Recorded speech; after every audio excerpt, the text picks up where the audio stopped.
Perfecting Church celebrates 30 years of ministry, Friday, October 11th at the beautiful and historic Henry Ford. Get ready for an incredible evening with dynamic music by Grammy Award winners B.B. Winans, C.C. Winans, and special guest, social advocate and civil justice warrior, Mr. Brian A. Stevenson. Okay, tell me what happened when you first went to death row in December of 1983. I was nervous. I was a law student. I was so anxious. How old were you? I was 22, maybe. Okay. And I went back there and they had just sent me down there to tell him that he wasn't at risk of execution. And I was waiting for them to bring him in. And when they opened the door, I was just shocked by how weighed down with chains he was. He had handcuffs on his wrists. He had a chain around his waist, shackles on his ankles. What prison? This was in Jackson, Georgia, Georgia Diagnostic Classification Center. It's where death row is. It's where the executions take place.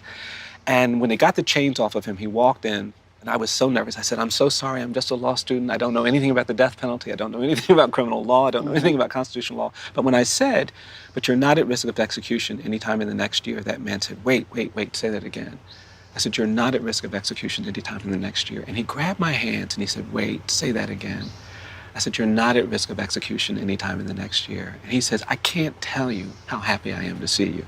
He said, "You're the first person I've met who's not a death row prisoner or a death row guard."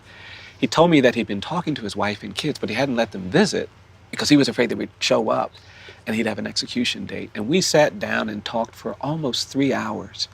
And we'd only scheduled to be there for an hour. And so the guards got mad. They came in and they were treating the guy so roughly when they were taking him out. And I tried to get him to stop. And he kept saying, "Brian, don't worry about this, just come back." And they were pushing him out. And just before they pushed him out the room, they shoved him and he didn't move. And he turned to me and he said, "Brian, don't worry about this, you just come back." And then he did something I've never forgotten.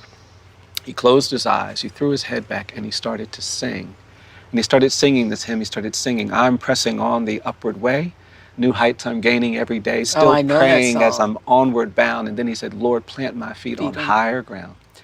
They started pushing him down the hallway. I could hear the chains clanging, but I could still hear him singing about higher ground. And things changed for me. All of a sudden, I knew I wanted to help condemned people get to higher ground. But more than that, I knew that my journey to higher ground was tied to his journey to higher ground. If he didn't get there, I wouldn't get there either. Yes, let's go higher. Don't delay. Purchase your ticket today. The last day to purchase tickets is Thursday, September 26th. Don't miss this epic event. Perfecting Church, not just surviving, but thriving.